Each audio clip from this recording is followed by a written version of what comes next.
yêu thương hiện diện nơi đây, nguyện vinh quang Chúa chiếu rọi chốn này. Xin ơn thiêng tràn đầy trong con Giêsu. Chúa ơi, Ngài là cao cả những thân phận con thấp hèn, Ngài cùng đoái thương hằng luôn chở che và yêu con đến muôn muôn đời, không đổi thay nào chỉ sánh so bằng ân điển Ngài.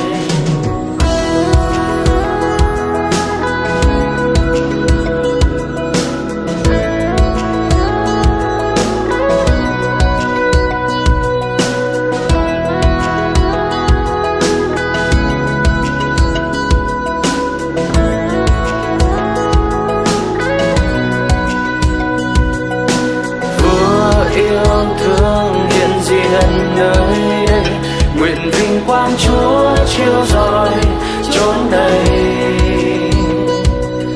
Xin ơn thiêng tràn đầy trong con Giêsu. Chúa ơi, Ngài là cao cả những thân phận con thấp hèn, Ngài cùng đoái thương hằng luôn chở che và yêu con đến muôn muôn đời, không đổi thay nào chỉ sánh so bằng ân điển Ngài. Ngài là cao cả những thân phận con thấp hèn, Ngài cùng đoái thương hằng luôn chở che và yêu con đến muôn muôn đời, không đổi thay nào chỉ sánh so bằng ân điển Ngài. Đấng muôn đời cao quý bấy, hy sinh chính mình chuộc mua chính con, phó ân Giêsu gánh hết nợ kia trả sau đời con trao cho. Đấng muôn đời cao quý bấy, hy sinh chính mình chuộc mua chính con, phó ân Giêsu gánh hết nợ kia trả sau đời con trao cho. Đấng muôn đời cao quý bấy, hy sinh chính mình chuộc mua chính con, phó ân Giêsu gánh hết nợ kia trả sau đời con trao cho.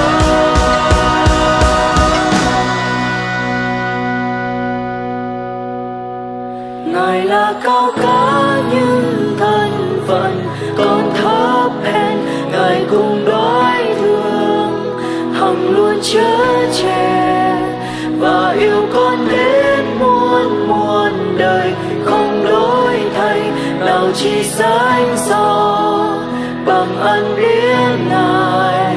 Ngài là cao cả những thân phận con thấp hèn, Ngài cùng đoái thương hằng luôn chở che và yêu con đến muôn muôn đời, không đổi thay nào chỉ sánh so bằng ân điển Ngài.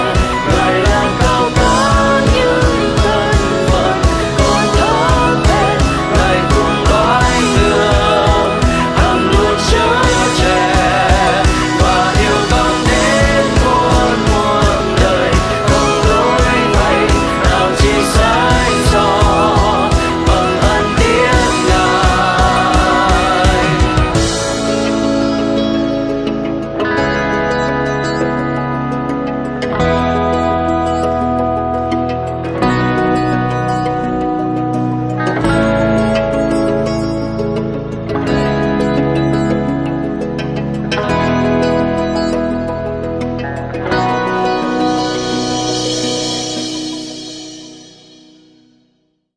là cao cả